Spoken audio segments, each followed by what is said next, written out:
Over the past 75 years, more than 10,000 chemicals have entered our food supply, but the EU allows just 300 additives. At Thrive Market, we prioritize quality, banning over 1,000 ingredients found in conventional grocery stores. Our Healthy Swap scanner helps you find better versions of your pantry essentials without the junk, dyes, or fillers, and everything is delivered right to your doorstep. So shop at a grocery store that actually cares about your health at thrivemarket.com/get started for 30% off your first order and a free $60 gift.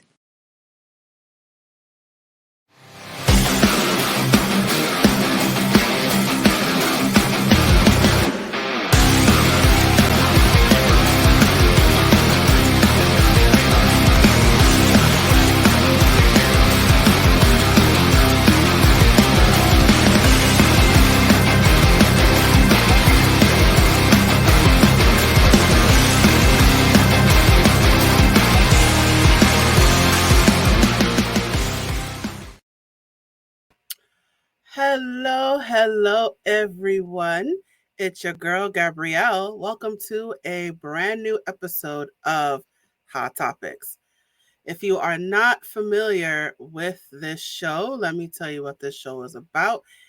This is a show where we like to talk that real talk, right? We like to talk real talk about real things, particularly in the fields of education, employment, entrepreneurship, mental health, physical health, anything that is steamy. We like to look at a variety of things from an educational perspective. And today is no different. I am excited about today. Today is a special episode. It's going to be a special presentation. So let me tell you the name of this episode. So the name of the episode is Should Teachers Be Paid More? This is a controversial topic, so I'm just going to dive right into it. Should teachers be paid more? So that is the topic of discussion today. And as I said, this is a special presentation because the guest of honor will be me, Gabrielle. So I just wanted to set up this episode, but before I do that, I am going to tell you about myself before I jump into the presentation. So let me tell you about who I am. I got to keep up with tradition of the show. So who is Gabrielle Critchlow? Who am I? Let me tell you who I am. So I am the esteemed captain of the ship that is Hot Topics, and also of the company that Hot Topics is produced under, which is A Step Ahead Tutoring Services. I have a master's degree in clinical mental health counseling, which I earned from St. John's University in 2015. And before that, I got my bachelor's in psychology in 2009 from Temple University. I bring a wealth of academic excellence as well as a proven record of tutoring. While I was in graduate school, I worked for two supplemental education services, the companies that partnered with New York City schools. Since they partnered with the schools, I was able to provide between 20 and 26 free hours of tutoring to students every year. While I was working at both companies, I saw the academic struggles of low-income and middle-income families. First of all, I thought 20 to 26 hours of free tutoring for the year is definitely not enough for them. Second of all, most of these students are misdiagnosed with learning disabilities, almost illiterate, and undereducated. I reached a point where I realized that these students deserved more than the limited services that these companies offered to them. It was in this moment that a light bulb went off in my head. Ding! I'll start my own company. My experiences in graduate school provided me with the insight I needed to excel at and enjoy tutoring, and to also inspire other tutors to do the same. Then I founded A Step Ahead Tutoring Services in 2013, and I have operated it ever since. My life goals are to become a full-time entrepreneur and to make community resources more accessible to populations in need. So that's a bit about me. All right, so let me jump into the presentation for today. Should teachers be paid more? So that is the presentation that I'm going to show you today. So I'm just going to set this up with some context. So today, August 22nd, 2022, depending on when you're watching this, I was on an Instagram live with Carrie Meyers. She is the CEO of her company called Empowering Educator. And one of the things there was a few things that we talked about. We talked about burnout. We talked about burnout. We had a we were prior scheduled for the live, but I missed it unfortunately because I was just super exhausted. My body just gave out, so we had to reschedule. So the presentation that you are about to see today, well, right now, is the rescheduled interview. So with that said, so one of the things we talked about was burnout and exhaustion and physical exhaustion, and taking care of yourself and making healthy decisions. Another thing we talked about was the meat of the episode, which is about teacher salaries. So excuse me. So we talked about how much should teachers be paid and why teachers deserve to be paid at a higher salary than normal. And we talked about a variety of factors that will contribute to the salaries. And we got into some deep stuff. We got into some deep things, and and this conversation was very important to me, especially as an educator, especially as a tutor. This is something that needs to be discussed and put out there, and I have a platform to put all this stuff out there, so I figure why not. Let's talk about it. Let's get into this hot topic about teacher salaries. Should teachers be paid more? So we get into all of that. So I just wanted to set this up. I want to set the mood for the presentation that you are about to see. So this interview is on Instagram Live. It is on my Instagram Live, which is a Step Ahead Tutoring Services, and it is also on Carrie's Instagram Live, which is Empowering Educator. I should have made a banner for her, but that's okay. But yeah, so this is actually that live from her account. So that's I just wanted to set that up. So what you are about to see is the interview that she and I had in regards to this topic. So without further ado, I'm going to go ahead and dive into the presentation. So let's get right into it. So the question that is being answered is, let me just put up that banner one more time. Should teachers be paid more? So that is the question that is answered today. And we also talk about burnout and physical exhaustion. So, of course, all of that stuff is interwoven into the presentation. So, all right. So, without further ado, I'm just going to go ahead and dive into that presentation right now. So, bear with me as I set things up. Okay. Okay. Bear with me as I set things up. Okay. I think we're good to go. All right, so I am going to play this presentation right now. Without further ado, should teachers be paid more? Here it is.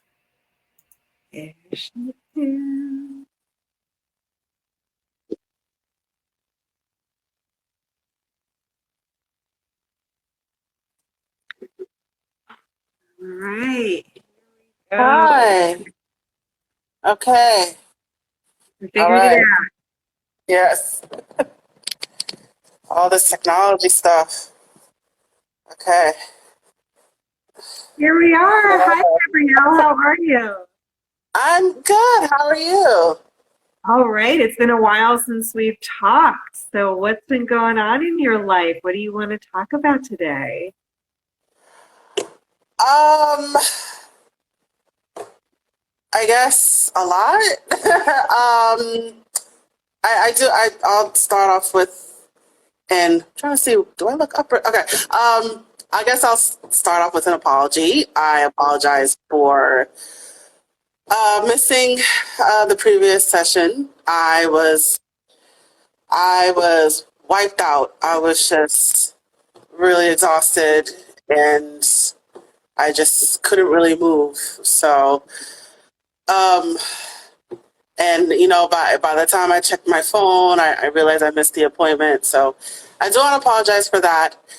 But I'm here now. So, Yeah, I'm uh, happy to see you. And, I'm the type of person who is totally understanding that, like, sometimes your body is just telling you very loud and clear, like, hey, you need to be immobile right now. You need to take care of yourself. yeah, I'm wondering if you were able to kind of get what you needed out of that time. yeah, I did. I think my body just shut itself down. I think our bodies have a way of self-regulating themselves. And so I, I wasn't really taking care of myself. And I guess my body just reached a breaking point and it was just like, you got to stop. So, uh, yeah. Yeah. Um, And I'm sure a lot of people have been in your situation, whether they're a tutor or a teacher or a parent or an administrator. And I'm curious, what are the signs kind of leading up to that, might be able to help so that way you don't get to that point again, because it's not fun to feel that way. it's not. I mean, I can say what we should be doing, but it's like I know what I'm supposed to do. I'm just not doing it. So it's definitely getting proper sleep. Um, I don't have the best sleep cycle. Um, and then because I was doing like the past 6 weeks, I was like hosting a virtual internship, so it's and the hours are in the morning, so I'm not really a morning person. So I had to adjust to that. But I didn't really prep my body for that. So I would say definitely getting a good night's rest. If you know you're going to have ideally you want to schedule your whatever appointments or whatever you're doing according to your sleep cycle, I should say. I don't want to say, whatever your sleep cycle is, because everyone has a different circadian rhythm. So you should schedule your day according to your circadian rhythm. Wouldn't Um, that be nice? I mean, I don't know how powerful that is for a lot of people because, yeah, like you said, mornings are really tough. And I know that personally, like as a teacher, having to wake up at like 5:40 just to be able to give myself, a little bit of time in the morning before yeah, really like be on for 8 hours with students. That was like an adjustment I had to make to be like, okay, if I really want this time for myself, like I have to go to bed earlier. And so then that means sacrificing other things, which like is really hard to do because you want to do, what's best for your body while also being like the reality is, I have to work, I have to, make money, I have to further like my goals in life. yeah, and that's understandable. But then to that point, if you know that you have to wake up at 5, if you know you're working 8 to 3, then you need to go to bed earlier. So you're still adjusting to that rhythm, you know? So you still have to adjust to that. So I'm a tutor, I'm an entrepreneur, so I don't let's say I follow my own schedule, so to speak, so I don't have that 8 to 3 obligation. Sorry. But, I try to, I feel like I'm more functional, I would say like after 11:30 in the morning. So I try to schedule my stuff, like all my tutoring sessions, and we got a watcher. We got someone just joined us. I try to schedule things after 11:30. So my appointments, my lives, my podcast interviews, the later the better. That's that's my motto. But because of this internship, kind of threw me off. I had to do it in the morning because I had to think about the schedules of high school students. So I had to adjust to their rhythm. But so that kind of threw me off. I see a comment, be yourself. I'm an educator too. Thank you, KPT Connect. So so it kind of threw me out of a loop. But either way, I had 6 weeks. I had ample time to prepare, and I didn't prepare. And so basically what happened last time was a culmination. Is culmination a word? Yeah. It's a culmination of poor decisions. So basically my advice is, know your personal schedule, know your circadian rhythm. If you have something to do in the morning, make sure you go to bed early.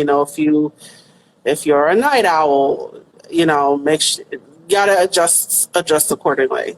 Yeah, I don't know if that makes sense. I feel like I was just babbling, but no, you're what you're doing is just sharing about, what you learned from this situation, which was, maybe you got to a point where there were just too many things on your plate, or this, new opportunity for those 6 weeks was just like a lot for your personal, nervous system and circadian rhythm to be able to handle. And so that gives you information for, moving forward. So that way you don't get to this point again, because like you said, you're an entrepreneur, like you're hustling to do what you need to do to make your business successful. And a big part of that is making sure that it functions in a way that's going to work for you, because if it doesn't work for you, then you're going to get to these burnout points again. Yeah, definitely. And just knowing what you have to do. I see another person join. Just knowing what you have to do, so it's, so if I would, okay, so what did I learn from all this? I would say if I were to do the internship again, I think I would change the schedule. So I think, maybe not Monday through Friday, 10 to 3, let me get one weekend in there somewhere, maybe I will shift the hours later in the day, something that's more feasible for me. And I understand that being an entrepreneur, I have that luxury of switching my hours around. So I understand that not all teachers may have that luxury. This is not a one size fit all thing, but, relatable. All right, awesome. So I just want to point that out there. This is not, a universal thing, but I think just knowing that I function more in like afternoons and evenings, I try to keep my things scheduled around that time. So I think that internship threw me off for a loop, but so next time I would shift my schedule accordingly. So like I said, like maybe one of the days would have to be a weekend, or shift the hours later, maybe not 10 to 3, maybe 11 to 4 or 12 to 5, like whatever. And whatever works for my body to handle, and everything else will just kind of have to fall into place with that. I mean, that sounds like a really smart business plan, because I'm an entrepreneur as well. And we've got entrepreneurs who are tuning in who we understand that we have to hustle to get what we want, but we also have to be able to sustain the hustle, right? And that's a really hard balance to strike between I know I need to do what needs to get done. I can have a list, a to-do list, 100 items deep, but it's never going to be easier to check off those 100 items if every time I'm doing it I'm maxed out and I'm exhausted and I'm overtaxed and I'm working when I don't feel inspired. And I think it's really important to be able to create a business that's sustainable, because otherwise who's going to do it when you're the one who is at the center of it all? And if you're not able to, then does the business cease to function? No, you got to find a way to still get that accomplished without it being a tax on yourself. Absolutely. And, it is taxing because, it's just me, I don't really have a management team. So, I'm wearing many hats and so, what comes with that is a lot to deal with. So, yeah, some things I outsource. I'm slowly trying to outsource things, but for now it's just me, and I do wear a lot of hats. And what comes with, I think we're getting away from our topic, but anyway, let's just roll with it. I think what comes with wearing so many hats is it's more weight that you're putting on yourself, and just thinking about it visually, if you actually wear multiple hats, literally put on 12 hats, and what's happening, that's each, I like to think metaphorically. So each hat is its own weight. And so if you literally just put on 12 hats, you're heavier. Right? Yeah. Because all that weight is culminating together on top of your head. So, and the weight actually goes down, right? Yeah. So I think, I'm trying to remember my physics. As things go down, I forgot what it was, but I was trying to remember the physics. I was like, wait, if your elevator goes down, does the weight go up? Anyway, the point is, if because it's gravity, right? So things are calming down, right? So if you literally put on 12 hats, 20 hats, it's not a lot of weight, but it's you feel heavier because that weight is coming down because of gravity. And so basically this, as an entrepreneur, I'm wearing 12 hats. So of course that's more weight for me to carry. And so, I'm slowly trying to pass off the hat to someone else, but I'm still wearing multiple hats. And so that's more weight for me to do. It's a lot for one person. And then you're also thinking about, well, then what's the point of having hat on top of hat on top of hat if I'm not seeing them, if they're not each kind of getting their own time in the spotlight. And I also think about what we had originally talked about discussing today was kind of these unseen costs of tutoring and teaching, and how those just end up being a bunch of different hats we put on ourselves that we're not actually getting compensated for. And I think it's really important to know your limits and to say, this is not what is the reason behind what I'm doing. And if I'm not, if it's not something that's directly leading to me furthering myself, my business, my mission, then do I have to wear this hat? And if I'm wearing it, am I being compensated appropriately for the amount of work that goes into accomplishing this? Yeah. So I guess, is that a segue? Yeah, and just it's as teachers, you know, teachers have to wear a lot of hats, and they're not adequately compensated, and it's really sad. Um, I mean, yeah, some may argue like, why do you choose to wear so many hats, right? It's that's something something you choose to do, right?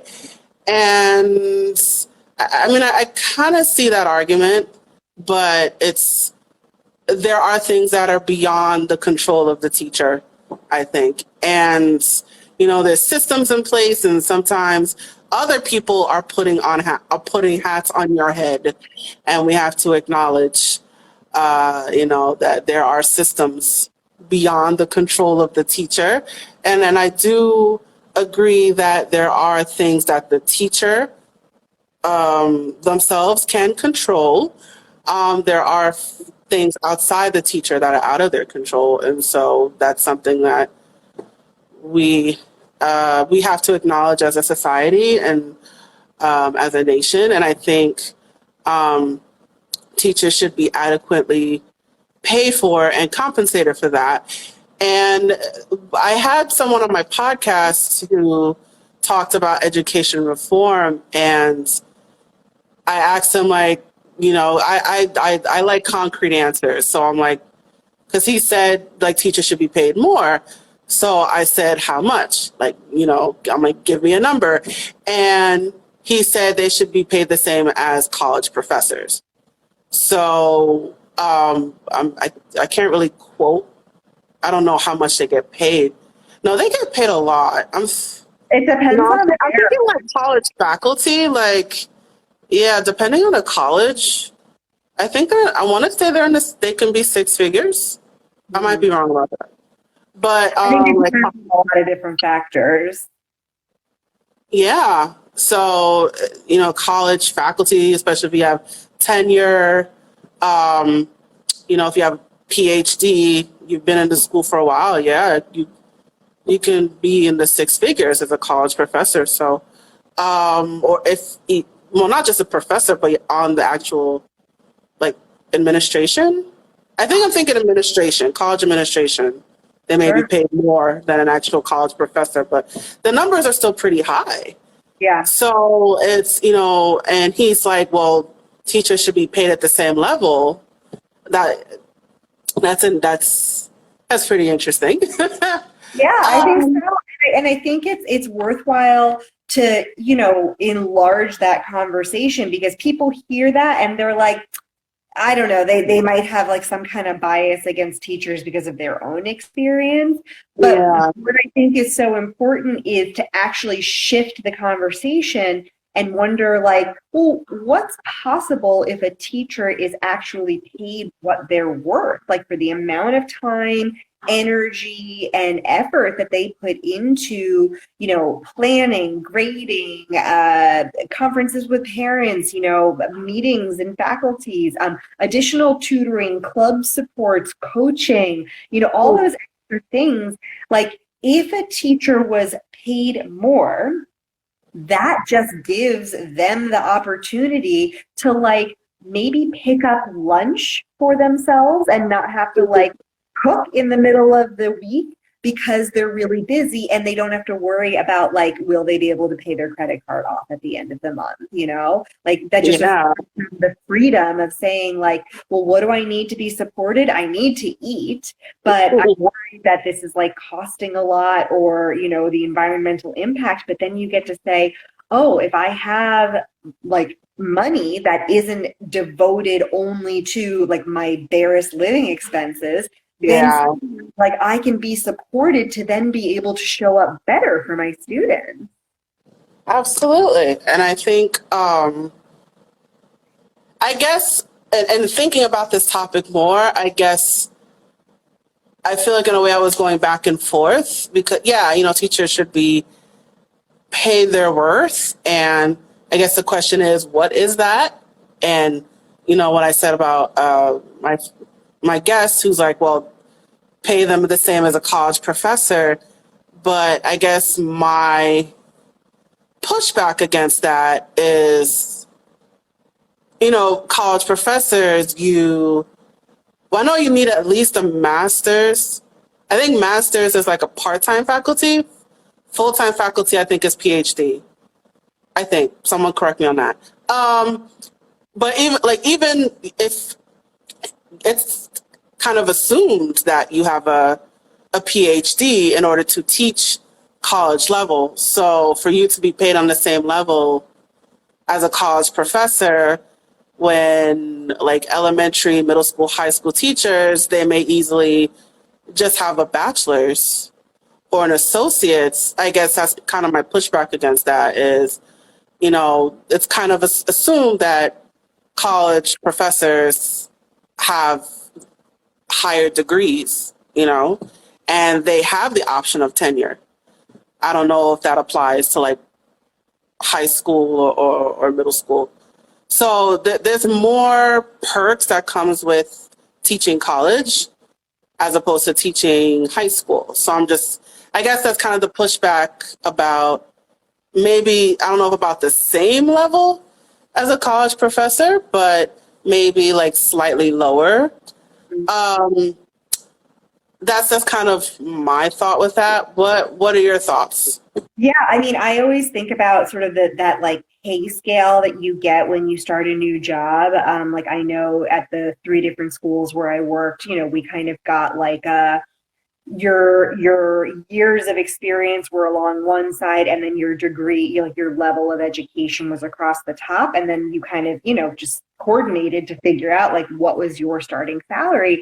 And what people don't understand is that like you don't negotiate that. Like you can't really negotiate or change that. It's like literally just based on your education and your years of experience. So there's other things that can go into a negotiation process to say like, well, maybe I can't get paid more because I don't have as many years of experience or as many years of education, but maybe I could have a bigger budget with, the supplies I need for my classroom, or maybe I could negotiate moving expenses or some kind of a gas stipend, things that like, again, aren't out of the realm of like reasonable things to ask for, but like would be so nice if teachers were just compensated for it rather than having to think, oh my God, like I have to spend $60 at the pump this week. Like at the end of the month, that adds up to like way more than I want to be able to spend, I want to spend on gas and stuff. So, when about like paying teachers more, it's usually not for anything that's like extravagant. Like teachers aren't taking vacations. We're not buying Lamborghinis. Like we use that money for like our basic needs and for the needs of students. Absolutely. So let me ask you, how much do you think a teacher should be paid? Give me a number, give me a range. Yeah, so super interesting is that I have gone through a very volatile like salary journey with teaching, in that I was in a school system where the only perk they could offer their teachers was a high salary. Basically, everything else about working in the school district was like mismanaged, and you weren't supported, and you had to work above and beyond, and like, yeah, it was really, really painful. But if I had stayed in that position, I would have been making 6 figures by probably like 5 years into my career. So I chose not to stay there. And I literally took a 50% pay cut to take a part-time job at a school, which eventually grew into a full-time position. I never made it to 6 figures, but I got up to almost 70 a year. And that afforded me just opportunities. Again, like I had to commute 50 minutes to get to and from work. So like I was able to pay for a dog walker. So my dog didn't have to be at home by himself for 11 hours a day while I was driving and being at school and everything. And again, like I'd be able to, like have some support around, like my yard and things like that. So it wasn't like I was using it to be extravagant. And now, like when I think about what teachers have been through and those who are left like in the classrooms after the pandemic, I mean, I would definitely say they should be making six figures. And I think that all educators, I think there should be a much bigger jump between like your years of experience and your education, like commensurate with your experience, like in terms of like what you get paid yearly and how much that incrementally increases. But I think that, if you're starting out in the school, I mean, you should be a minimum of like 50 or 55. And then I think it should go up by like 5 to 7 grand every year after that. Yeah. Yeah. Absolutely. So now, would that also depend on the degree that they have? Because then that creates the argument of which is more valuable, the degree or experience. Totally. So if you just have, I think you need a bachelor's, right, to be a teacher, minimum bachelor's. Yeah. So if you just have a bachelor's, right, and you've been a teacher for 15 years, right, you didn't pursue anything above a bachelor's, but you've been a teacher for 15 years, as opposed to someone who came in who has a master's, but, she's only been a teacher for 1 year, right? So should the one with the master's be paid more, even though she's been a teacher for 1 year, as opposed to the one with the bachelor's who's been a teacher for 15 years? Sure. So that answers the question. Yeah. Yeah, I mean, that's a very specific example that I think would, really just depend on the situation. But I think it's important to weigh both of those things as valuable, right? Not only do we as teachers need to learn the pedagogy and the framework behind how to teach, how do kids learn? How do you teach them? What's developmentally appropriate? All of that is really important in a teaching, certification program, as is the real world experience you get from having to learn how to classroom manage every day and grade in your planning periods and make sure that you go to the bathroom during the day and do all of the things that are also really important. But again, you're not seeing that as a valid part of the experience. But they are. I mean, these are all things you learn as you've been in a school for a long time. And I think, and I also think that schools should be paying for teachers to advance themselves professionally. I think they should be paying for the degrees. I think they should be paying for the supplies. I think that they should get time off to be able to pursue professional development opportunities like conferences and workshops. Because we know that teachers are better at their job when they get a chance to connect with like-minded people and they get a chance to advance themselves, professionally. Absolutely. Absolutely. And I know, so now that brings up another question so I know it also depends on the neighborhood, right? So, how much do you get paid working in a city school as opposed to a school in suburbia? So now that's a whole other conversation. So it's, I would assume that if you go to a school in suburbia, the pay would be more, right? Because I think the school taxes are higher in suburbia, I think. Usually. But then that also goes to the question of equity, and access to opportunity and to finances and distribution of wealth and how much each school district pays per student for supplies and how much they pay per teacher. All of those are factors that need to be taken into account. So it's so much more complicated than we actually know, which is why it's hard to say this is a specific number that all teachers should get. But I do think that thinking about what is possible as a result of being paid what you're worth is more important than the actual number of what that would be. Right, right. So I know there's a bunch of different factors, but I think the bottom line is that teachers should be paid their worth. And that is a lot of work, to manage a classroom of 15, 20, 25, maybe even 30 kids, right? And yeah, you have the paras and you have your assistants, but it's still planning. You're there for whole days, multiple classes.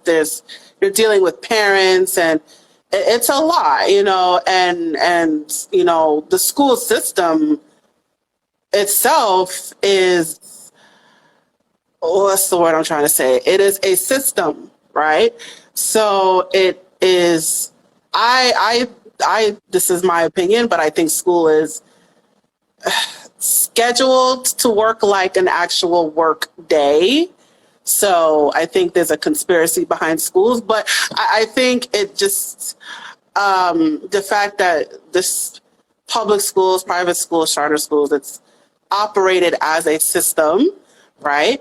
So, and the guest I was talking to, the one with my podcast, he even said like it's structured like a factory, So I think the fact that it does work like a system and it's a bunch of different kids following the same rules, and it's pretty universal. I think and there's so many different personalities that you have to deal with. So that's the problem with the school system, is that that's just it. It is a system. It is a single set of rules that you have to apply to all these kids, but it's difficult to do that when you have all these different personalities. You have some in special ed, some in general ed. You have your ADHD kids. You have the ones with autism. You have the ones with dyscalculia. You have the ones with intellectual disabilities, cognitive disabilities. You have all these different factors, and yet they still have to follow the same set of rules. And even the ones in special ed, they have privileges, the longer test time, they're allowed to have a scribe, they're allowed to use a calculator, they're allowed to, they're in the resource room. They have all these extra privileges, but they still have to follow the system, right? So you have longer test time, but you still have to take a test, right? And you still have to achieve those high scores. And if you don't achieve those high scores, that's going to trickle back onto the school, and it's going to affect the budget, right? So either way, the school is still a system. It is a set of rules that applies to every student. And even if you may have some privileges, or you could bend the rules a little bit, but you still have to follow the rule at the end of the day. So basically, the fact that teachers have to deal with this system, the set of rules that they have to follow, and it's clashing with the reality of systems, is that it's hard to follow a system when there's too many different variables. They have to deal with that, and it all comes crashing down on the teacher, and they have to deal with that, and they have to adjust to that, and it's taxing on them, and it's stressful for them. Yeah, and no one talks about that as like an unseen cost behind what it takes to actually like make it in this profession, which is that you have to kind of be willing to play the game while teaching your students how to play the game, and yet the game is not favorable to us being like complex individuals who might need more differentiated instruction and different types of support that are not prescriptive. And I think that when we kind of step outside the systemic nature of like what a school provides, we see that there are other possibilities for support, and it can't all rest on the teacher's shoulders, even though it tends to. But if you're going to continue to tell a teacher that they need to wear all of these hats and be an SEL moderator as well as an evaluator for various intellectual disabilities, or for being a coach, to get kids to actually do the work in the class. Like, if you're going to require that one teacher play all of these different roles, you need to be able to train them for it. You need to pay for that training, and then you need to pay them for that work that's being done. And recognizing that, like, that causes a lot of stress, and that causes a lot of challenges in trying to maintain your personal identity as a person, in addition to who you happen to be as a teacher or tutor or coach. And both of those have to be able to exist. And that has to happen because of boundaries. And boundaries are really hard when systems benefit from you working overtime. Yeah, absolutely. And, as teachers, you're trying to,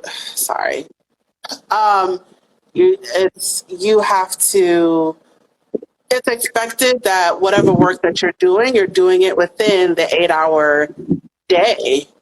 And sometimes you have to work beyond 8 hours, because of all the planning, and you have to prepare for the next day. And if you have multiple classes, you still have to deal with all that. And so sometimes you end up taking your work home.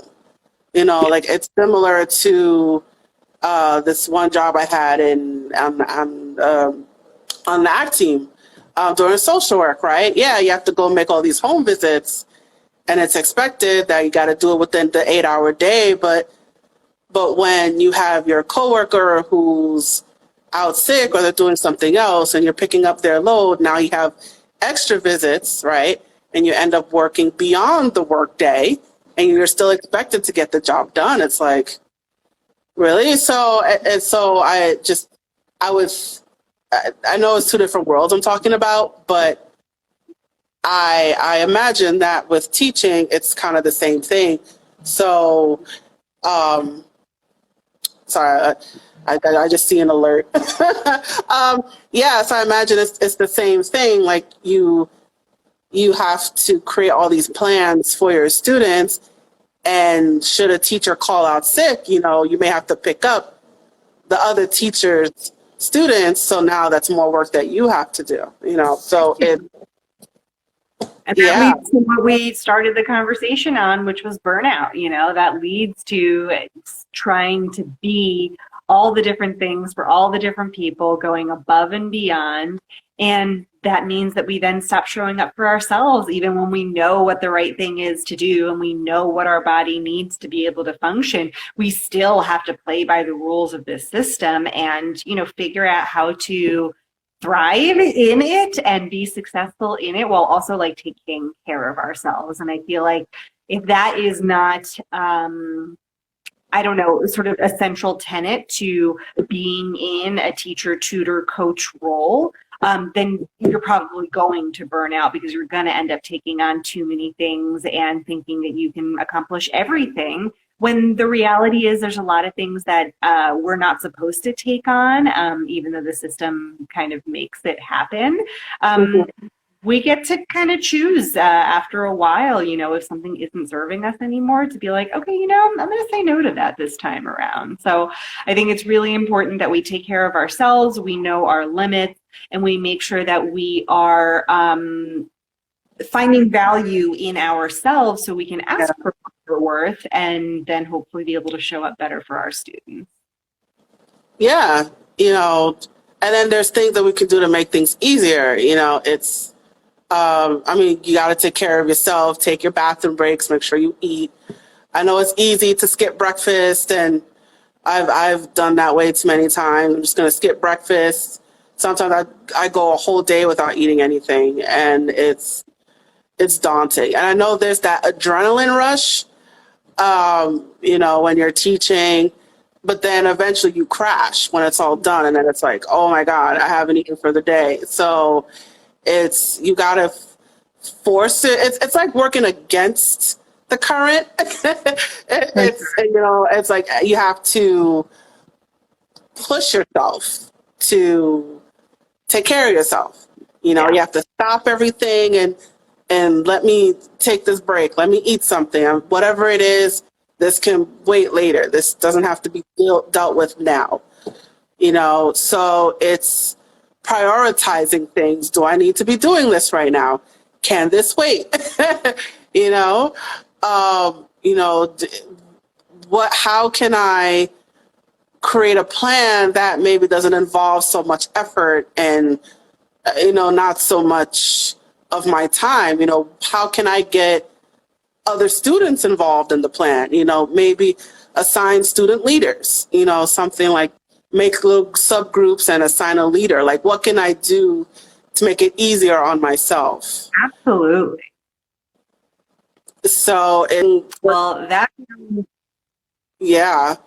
so working within the system, right, and just taking care of yourself and just stopping yourself and, I'm going to take this time to eat. I'm going to take this time to go to the bathroom. I'm going to take a mental break, and just think, and as a teacher, what can you do to make it easier on yourself? And like I said, how do I lean on my students, to have them do it? Maybe they won't have to answer so many questions. What I like to do with tutoring is, I like to focus on maybe like one or two things, and the rest of the time is practice. The rest of the time is, write something for 15 minutes or, here's a worksheet, answer all the questions. It's what can you do to make it simple for yourself? So it's pretty much think less is more. That's the mentality I try. That's the mentality I try to practice. It's less is more. Like maybe today we'll focus on, and I understand again, I'm an entrepreneur, so I have the luxury of doing this. The teachers may not have the luxury, but even so, it's maybe like one or two things at a time, and then the rest is just group work, or, assign student leaders, like I said, or take 15 minutes and do some practice questions, whatever you can do to make it easier on yourself. So if you have a class that's 40 minutes, you could teach for like 15 minutes, and then you have group work for the next 15 minutes, and then you go over it for the next 15 minutes, like, whatever it is to make it easier for yourself. So you don't have to cram it all in at once. You could just spread it out. Yeah. Yeah. And I think also reminding ourselves that we're not alone, that there's a lot of people who are going through very similar things. And I know that part of what you do alongside your tutoring business is you are really big about kind of creating a community of, different people in the educational world, and just kind of talk about like what's going on in their situations. So do you have anything coming up that you'd like to share before we close out? Oh, we're about to close out, but we're having so much fun. You mean like promo wise? Yeah, sure. If you've got anything that you're excited about, or if you've been thinking about a different direction you want to go with your podcast or anything like that, I'd love for you to share and we can chat about it. All right, I am gonna pause right there. That's my promo stuff, so that part we can skip. All right, so I hope you enjoyed the presentation. And I hope that you took a lot from it. And I would love to know your thoughts about what Carrie and I talked about in this episode. So please let me know let me know your thoughts about this episode. All right.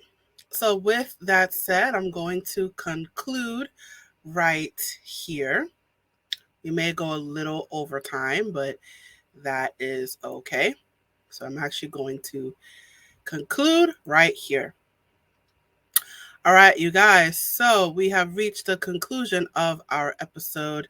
Thank you so much for joining me today. Please check out our other episodes and don't forget to follow and subscribe. So whether that's video, whether it's audio, wherever you are hearing the sound of my voice, please follow and subscribe. While you're at it, please let me know what you thought about this episode by leaving a comment in the comments section or in the comment thread. I would love to hear your thoughts about this episode. And as a reminder, this podcast is a production of A Step Ahead Tutoring Services. So if you would like to learn more about our company, the things that we have to offer, our services, all that jazz, please visit us. Yes, please visit us online at www.astepaheadtutoringservices.com. We are also all over social media. You can find us on Facebook, Instagram, Twitter, YouTube, WhatsApp, and Eventbrite. So please check out all of our accounts and follow all of our accounts. Please stay in touch with us. Excuse me. Oh, excuse me. That is so nasty. Anyway, so I also want to let you know that we have a special promotion going on. So if you reach out to us looking for a tutor, whether for yourself or for your child, and you mention that you heard about us from Hot Topics, we will give you 15% off 6 hours of tutoring. I'm going to repeat that one more time. When you reach out to us for a tutor, whether it is for yourself or for your child, and you mention that you heard about us from Hot Topics, we will give you 15% off 6 hours of tutoring. That is fabulous. And I encourage you to take advantage of that discount, you guys. Make sure you take advantage of that discount. And furthermore, I also encourage you to sign up for our email list and our texting list. You will receive exclusive offers, promotions, announcements, everything that is A Step Ahead Tutoring Services. You will get all of that stuff on our email list and on our texting list. So I encourage you to sign up for both of those things. That information, of course, will be in the description. Whether you're watching this on video or listening to this on audio, that information is in the description. And for my video people, it is scrolling below at the bottom of your screen. But however you are taking in this episode, the information is at your fingertips. All right, so I am going to share this final message before I am officially done. Hey there, have you heard of us? We're a small team of tutors here at A Step Ahead Tutoring Services. We believe that education and information should be accessible to everyone, regardless of income, race, or creed. We're dedicated to making this happen, but we need your help. Please consider making a donation to our company. No amount is too small. Your donation will allow us tutors to remain employed. Offer free and low-cost services, put on productions like this podcast, and reach out to families nationwide. With your help, we can tackle the academic challenges of our students and the emotional, mental, and behavioral changes that result from these challenges. As a bonus, we can improve our communities in the process. Support us today. Send your donation by Cash App to $ASATS 2013, by PayPal or Venmo to @ASATS 2013, or by Zelle to success@astepaheadtutoringservices.com. For our Facebook Live viewers, you can also send us a star. Your support means a lot to us. Please note, we're a for-profit company. We're not a charity. Your donation may not be tax deductible. Please consult a tax professional.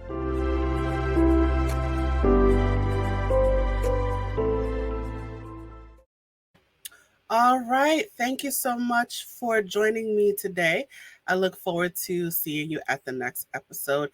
Thank you so much, you guys. And now I am signing off. Bye.